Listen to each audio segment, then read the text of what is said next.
I think we NFL fans and also the NFL media don't appreciate just how good of a quarterback Baker Mayfield has turned out to be. And I think the reason for that is maybe we're all just sort of waiting for him to turn back into the quarterback that we think he is. But what if he just really is a good quarterback? If you look at his career in a whole picture sense, right? He's been in the league 7 seasons now. 4 of those seasons, he has been a really, really good quarterback. And if you look at the 3 seasons where he really struggled, it was his sophomore slump in Cleveland. Okay. Many quarterbacks have sophomore slumps. And his final season in Cleveland, where he was essentially playing with his shoulder torn off the bone, and then they kicked him to the curb. He goes to the Panthers. We see how they turn out quarterbacks, right? Ever since Cam Newton, Sam Darnold was also there at the same time, looked horrible, and then both of them now had sort of career resurgences.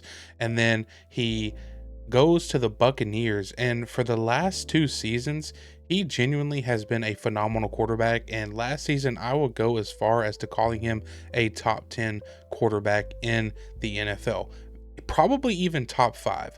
Actually, yeah, I'm going to say top five because the numbers don't lie and the play and the film don't lie. He's been phenomenal, right? And if you look at what he's been able to do since he came to the Tampa Bay Buccaneers, they've won the division 2 years in a row, made the playoffs, obviously. He has gotten two offensive coordinators head coaching jobs.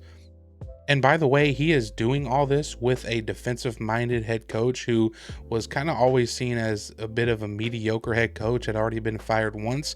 And now Baker Mayfield has essentially gotten Todd Bowles an extension, right? And if you look at what he did last season, 40 plus touchdowns, that puts him in a really exclusive group of guys. I mean, we're talking guys like Dan Marino, Drew Brees, Kurt Warner, Peyton Manning, Lamar Jackson, Joe Burrow. There are not a lot of guys in the history of the NFL that have thrown for 40 plus touchdowns, right? And if you look at where this guy has came from, I mean, the NFL fans practically left the guy for dead. They didn't think he had it in him. They didn't think that, he was the guy he was drafted to be. And he has essentially proved everybody wrong. And I think the night that I've always been a Baker Mayfield believer ever since college. I'm not going to fault the guy for what went wrong in Cleveland. They had so much drama going on behind the scenes.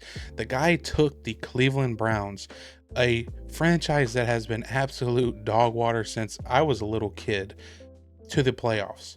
I mean, that seems unheard of, right? He took the Cleveland Browns and won them a playoff game for the first time, and I think it was like 27 years.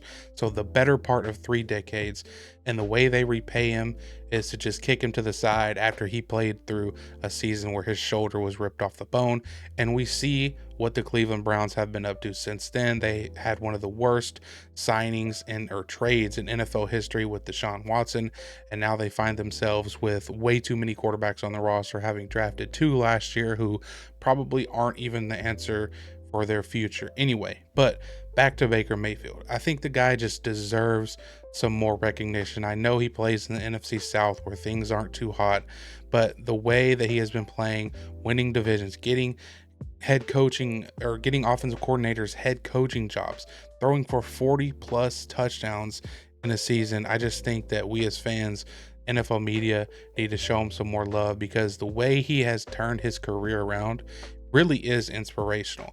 I mean, did anybody think when we seen him that last year in Cleveland and then we seen him go to the Carolina Panthers and essentially stink it up, nobody thought that we would be here right now watching him turn into one of the NFL's best quarterbacks, right? And I think a lot of that is owed to his short stint with the Rams, in that same season that he was with the Panthers when he goes over to the Rams and he comes in on like 24 hours notice on and Thursday night football game, ends up starting and wins that game and played awesome in that game, right? And if you look at his short stint with the Rams, he was pretty decent, right? He had like a 63% completion percentage. He, threw 4 touchdowns, a couple picks, 86.4 rating, not the best, but for getting there mid-year, that's decent enough, right? Especially on that Rams team that wasn't that good that year, wasn't that talented that year, had some injuries and stuff like that.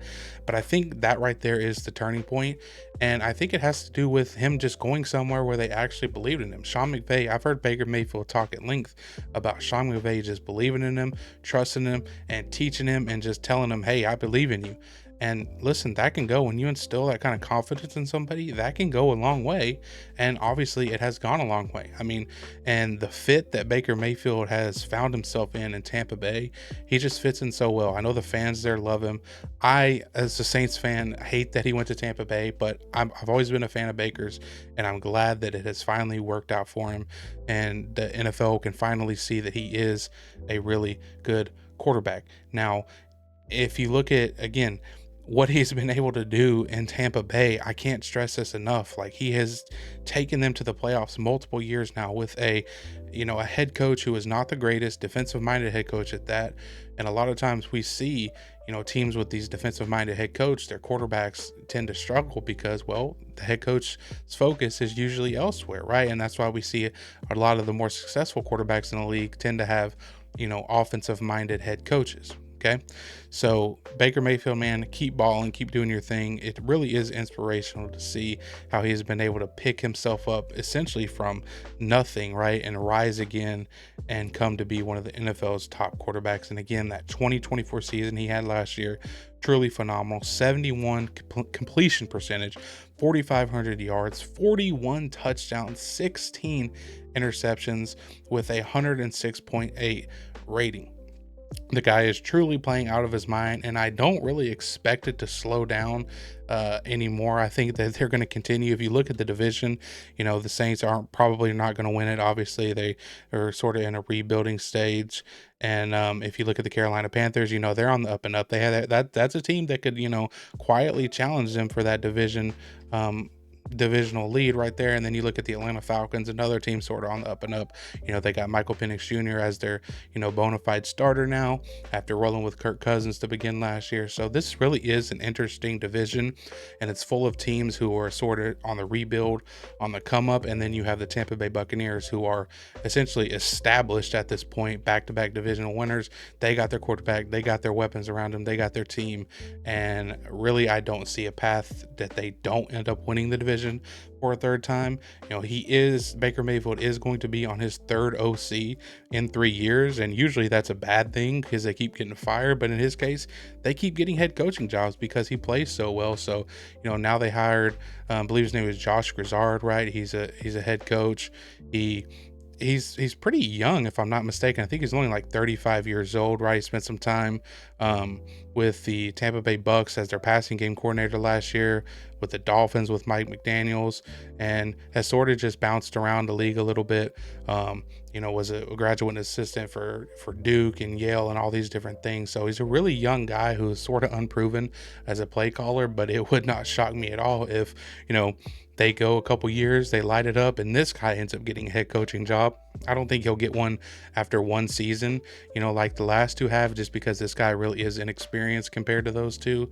But man, Baker Mayfield, dude, keep balling, man. Keep freaking balling.